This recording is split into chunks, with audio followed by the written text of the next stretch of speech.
మగల మా ప్రభువా, మీ ప్రియకుమారుడైన క్రీస్తు ప్రభువు నామమున నీకు స్తోత్రం నాయన. ఈ రాత్రి నీ పిల్లలము మా ప్రియులు ప్రభుదాసు మేరమ్మ వారి బిడ్డలతో నీవిచ్చిన సహవాసమును బట్టి నీకు స్తోత్రం నాయన.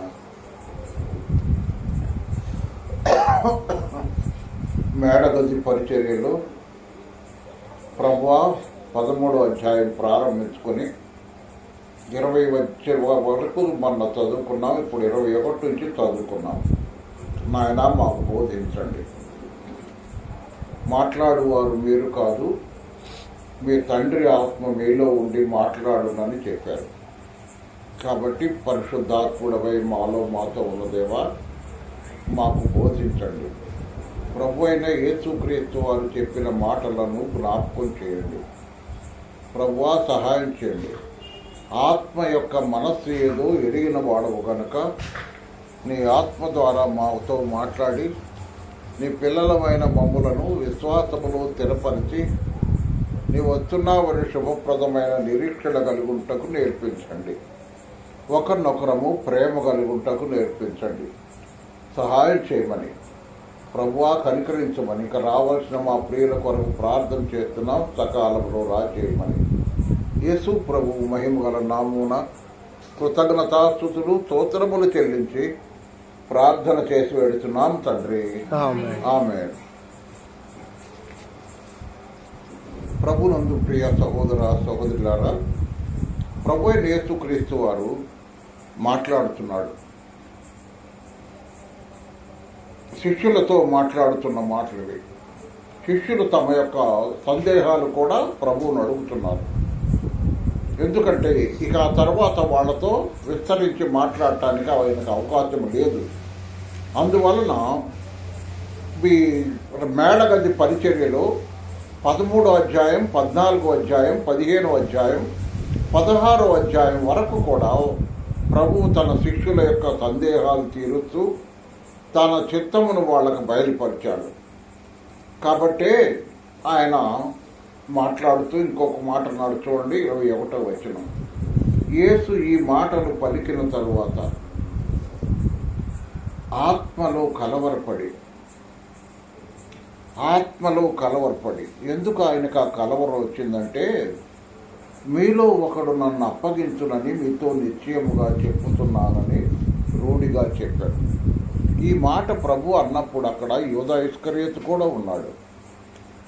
యేసు ప్రభు పాదాలు కడిగేటప్పుడు యూదా ఇస్కరియోతు ఉన్నాడు. యేసు ప్రభు ఈ మాట అన్నప్పుడు కూడా యూదా ఇస్కరియోతు ఉన్నాడు.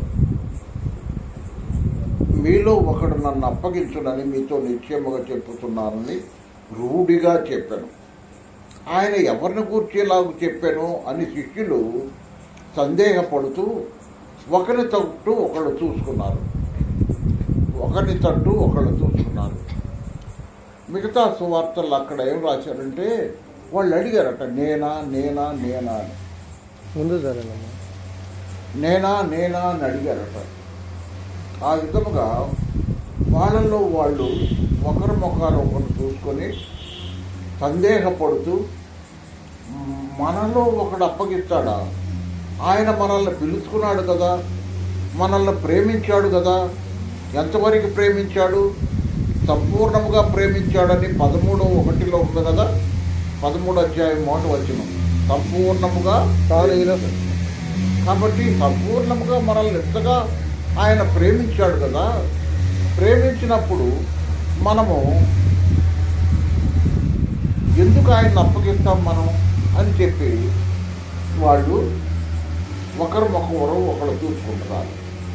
ఆయన శిష్యులలో యేసు ప్రేమించిన ఒకడు అంటే అందరికంటే చిన్నవాడు. ఈ సువార్త రాసిన యోహానే. యేసు ప్రేమించిన ఒకడు యేసు రొమ్మున ఆనుకొనిచుండెను. ప్రియులారా, ఇతను తనను గూర్చి తాను చెప్పుకోట్ల. యేసు ప్రేమించిన శిష్యుడని, యేసు రొమ్మున ఆనుకునేవాడని చెప్తున్నాడు. ఈ రాత్రి ఈ మాట జాగ్రత్తగా గమనించాలి. అంటే యోహాను తనను తానుగా బయలుపరచుకోవట్లా. నేను అనట్లా, లేకపోతే నన్ను ప్రేమించాడు అట్లా. ఎందుకంటే అందరిని ప్రేమించాడు యేసు ప్రభు, అందరినీ ప్రేమించాడు అనే మాట ఉంది. తన వారిని ప్రేమించను అన్నాడు. తనవారంటే ఎవరు?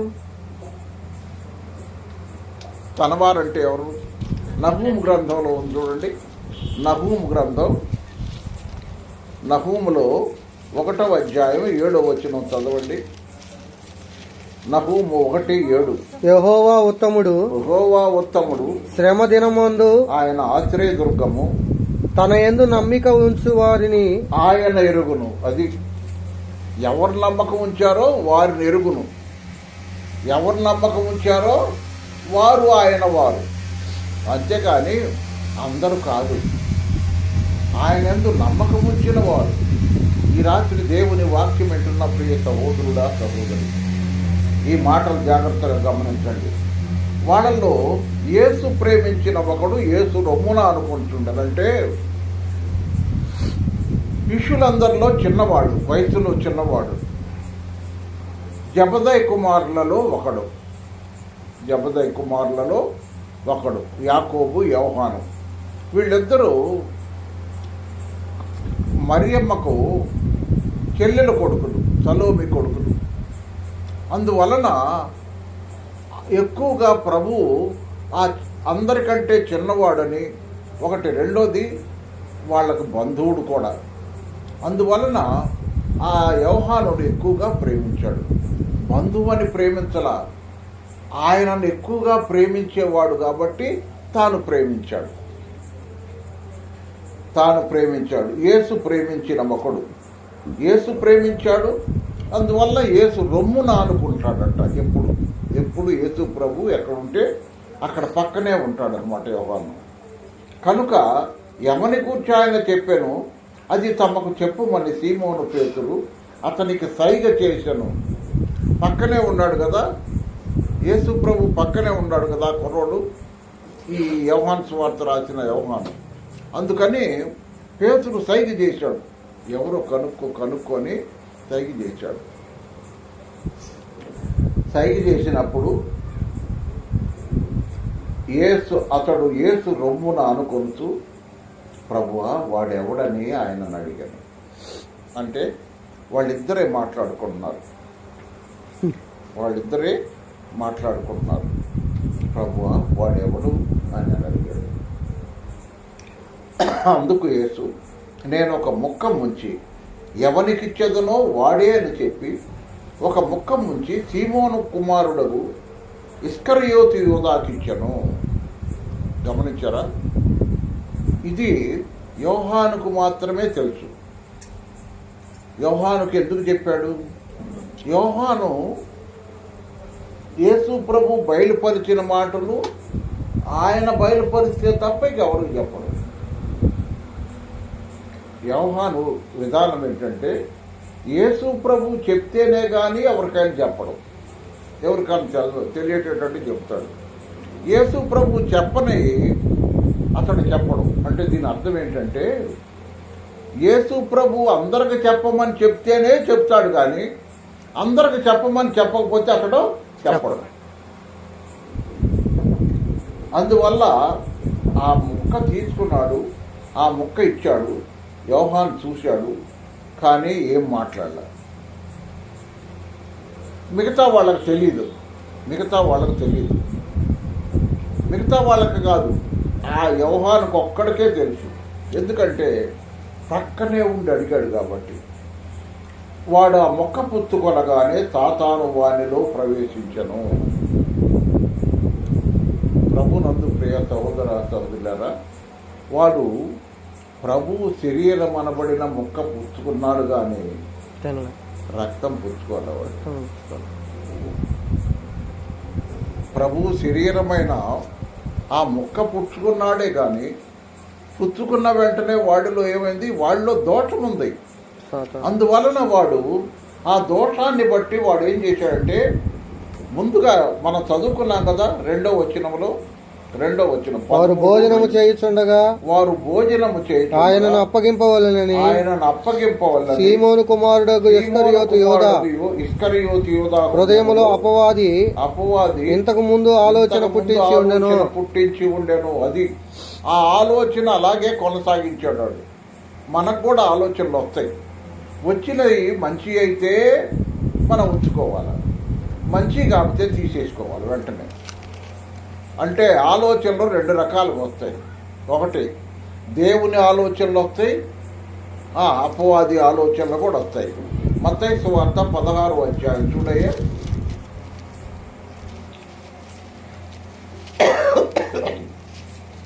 మత్తయి సువార్త 16వ అధ్యాయం 16వ వచనం. అందుకు సీమోను పేతురు, నీవు సజీవుడకు దేవుని కుమారుడు అయిన క్రీస్తు అని చెప్పాను. అంటే నన్ను గురించి ప్రజలు ఏమనుకుంటున్నారంటే, పేతురు ఏమన్నాడు? సజీవుడకు దేవుని కుమారుడు అయిన క్రీస్తు. క్రీస్తు అంటే అభిషిక్తుడు లేక మెస్సియా. అప్పుడు యేసు ప్రభు ఏమన్నాడు చూడు. అందుకు యేసు సీమోను బర్యోను అంటే సీమోను కుమారుడు, యోహాను కుమారుడు అయిన సీమోను, నీవు ధన్యుడవు. ఇక్కడ మనం గమనించేది ఏంటంటే, యోనా అనే మాటకు అర్థం ఏంటంటే, అది పాత నిబంధనలో యోనా పేరే యోహానుగా పర్యాయ పదమైంది. పాత నిబంధనలో పేర్లన్నీ కొత్త నిబంధనలోకి మారినాయి. యోనా పేరు యోహానుగా మారింది. షిమ్యోను పేరు సీమోనుగా మారింది. ఇలాగనమాట. కాబట్టి ఆ విధంగా సీమోను బర్యోన అంటే బర్ర అంటే కుమారుడు. సీమోను బర్యోన నీవు ధన్యుడవు, పరలోకమందున నా తండ్రి ఈ సంగతి నీకు బయలుపరిచినే గాని నరులు నీకు అంటే పేతురుకి ఎవరు బయలుపరిచారు? పరలోకమందున్న దేవుడు బయలుపరిచాడు. మళ్ళీ కొద్ది కిందకు రండి. 21వ వచనం. అప్పటి నుండి తాను యెరూషలేమునకు వెళ్లి పెద్దల చేతను ప్రధాన యాజకుల చేతను శాస్త్రుల చేతను అనేక హింసలు పొంది చంపబడి 3వ దినమున లేచుట అగత్యమని యేసు తన శిష్యులు తెలియజేయుట మొదలు పెట్టగా, పేతురు ఆయన చేయి పట్టుకొని, ప్రభువా, అది నీకు దూరమగును గాక, అది నీకెన్నడనో కలుగుదని ఆయనను గద్దింపసాగెను. అయితే ఆయన పేతురు వైపు తిరిగి, సాతానా, నా వెనుకకు పొమ్ము, నీవు నాకు అభ్యంతరము కారణమై ఉన్నావు. నీవు మనుషుల సంగతులనే తలంచుచున్నావు గాని దేవుని సంగతులను తలంపకై ఉన్నావని పేతురుతో చెప్పారు. ఒకే సమయంలో పేతురుకి పరలోకమందుల దేవుడు బయలుపరిచాడు. అది మంచి ఆలోచన, ప్రభువు మెచ్చుకున్నాడు. మళ్ళీ కొద్దిసేపుడు పేతురుకి, అదే పేతురుకి ఎవరు ఆలోచన ఇచ్చారు? సాతానుడు ఆలోచన ఇచ్చాడు. అందువలన ప్రభు పేతురు వల్ల, సాతానా నా వెనుక పొమ్ము, నీవు నాకు అభ్యంతర కారణమై ఉన్నావు అని చెప్పి సాతాను గద్దించాడు. పేతురును మాట్లాడించిన సాతాను గద్దించాడు. కాబట్టి మనిషి ఒక్కడే. ఒక సమయంలో దేవుని ఆలోచన, ఒక సమయంలో సాతాను ఆలోచన. ఈ రెండు ఆలోచనలు కూడా ఒక మనిషికే వచ్చినాయి. కాబట్టి ఇప్పుడు గమనించాల్సిన విషయం ఏంటంటే, మనం యూదా ఇస్కరియోతు హృదయంలో యేసు ప్రభువును అప్పగించాలని ఆలోచన పుట్టించాడు అపవాది. పుట్టించినప్పుడు నా ప్రభువుని నేను అప్పగిస్తానా? ఆయన నన్ను ఏర్పాటు చేసుకున్నాడు, నన్ను ప్రేమించాడు, కాబట్టి ఇది దేవుని ఆలోచన కాదని తీసేసుకోవాలి వాడు. తీసేసుకోకుండా దాన్ని కొనసాగించాడు. ఎప్పుడైతే సాతాను ఆలోచన వాడి హృదయంలో పడి దాన్ని కొనసాగించుతూ ఉన్నాడో, అప్పుడు చూడండి, వాడు ఆ రొట్టె ముక్క గుచ్చుకొనగానే సాతాను వారిలో ప్రవేశించడం అంటే, సాతాను మనలో ప్రవేశించాలంటే ఆలోచన పుట్టిస్తాడు. దేవుడు మనలో ప్రవేశించాలంటే దేవుడు ఆలోచన పుట్టిస్తాడు. దేవుడు ఆలోచన మేరకు మనం నడుచుకుంటే దేవుడు నడిపిస్తాడు. సాతాను ఆలోచన ప్రకారం నడుచుకుంటే సాతాను ప్రవేశిస్తాడు. కాబట్టి గమనించండి, మనకి రెండు రకాల ఆలోచనలు వస్తూ ఉంటాయి. ఎందుకంటే లోకములో ఉన్నాం, సాతానుడు ఉన్నాడు, దేవుడు ఉన్నాడు. కానీ మనలో గనక పరిశుద్ధాత్ముడు ఉంటే సాతాను ఆలోచనలు చాలా బలహీనంగా ఉంటాయి మనలో. ఎందుకని? పరిశుద్ధాత్ముడు మనలో ఉన్నాడు కాబట్టి. సాతాను ఆలోచన చాలా బలహీనంగా ఎక్కడో ఉన్నట్టుగా ఉంటుంది. కాబట్టి దాన్ని తీసేసుకోవాలి వెంటనే. ఇది దేవుని ఆలోచన కాదు అని తీసేసుకోవాలి. 1 కొరింథీ పత్రిక చూడండి. పౌలు కొరింథీలకు రాసిన మొదటి పత్రిక. అపోస్తలుడైన పౌలు కొరింథీలకు రాసిన మొదటి పత్రిక 2వ అధ్యాయం 11వ వచనం. ఒక మనుషుని సంగతులు ఒక మనుషుని సంగతులు అతనిలోనున్న మనుషాత్మకే గాని ఆ,